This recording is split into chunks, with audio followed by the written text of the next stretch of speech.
स्वातंत्र्य दिनाच्या हार्दिक शुभेच्छा. तर भारत स्वतंत्र कसा झाला हे बऱ्याच जणांना माहीत असेल. परंतु भारत पारतंत्र्यात कसा गेला हे खूप कमी जणांना माहीत असणार आहे. हे जाणून घेण्यासाठी व्हिडिओ शेवटपर्यंत नक्की पहा. ब्रिटिश गव्हर्नमेंट सुरुवातीपासून भारतावर राज्य करत नव्हती. भारतावर राज्य करणारी एक बिझनेस कंपनी होती. तिचं नाव होतं ईस्ट इंडिया कंपनी. सन 1600 मध्ये ईस्ट इंडिया कंपनीची इंग्लंडमध्ये स्थापना झाली. त्यांचा उद्देश होता भारतामधून मसाले, रेशीम आणि कापड हे खरेदी करायचं. 1608 साली इंग्रज पहिल्यांदा सुरतच्या बंदरावर पोहोचले आणि त्या काळचा मुघल सम्राट जहांगीर याच्याकडून त्यांनी व्यापाराची परवानगी मागितली आणि ती मिळवली सुद्धा. हळूहळू त्यांनी भारतात अनेक ठिकाणी कारखाने उभारले. मद्रास, बॉम्बे, कलकत्ता म्हणजेच आत्ताचं चेन्नई, मुंबई आणि कोलकाता. पण हे व्यापारी होते, यांनी भारतावर राज्य कसं केलं? तर सुरुवातीला या कंपनीने आपले गोडाऊन आणि जे व्यापाराची जहाज आहेत त्याच्या संरक्षणासाठी खासगी सुरक्षा रक्षक ठेवायला सुरुवात केली. त्या काळात भारतात राजकीय अस्थिरता होती. अनेक स्थानिक राजे आणि मुघलांमध्ये नेहमी संघर्ष आणि लढाया व्हायच्या. या गोष्टीचा फायदा घेऊन कंपनीने सांगितले की आम्हाला व्यापाराच्या सेफ्टीसाठी सशस्त्र सैनिकांची गरज आहे.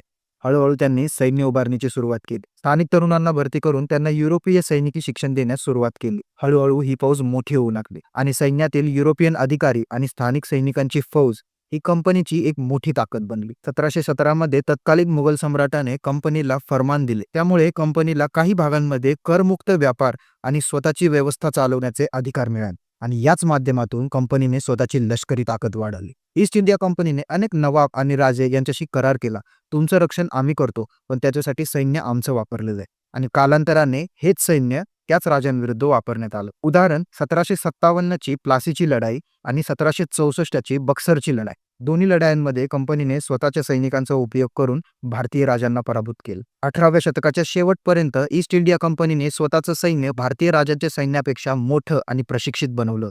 त्यांनी 3 ठिकाणी प्रमुख सैन्य उभं केलं: बंगाल आर्मी, मद्रास आर्मी आणि बॉम्बे आर्मी. ईस्ट इंडिया कंपनीने जवळपास 100 वर्ष भारतावर राज्य केलं. त्यांचा लोभ इतका वाढू लागला की ते जनतेवर अत्याचार करू लागले आणि मग 1857 चा उठाव झाला, भारताचं पहिलं स्वातंत्र्य युद्ध.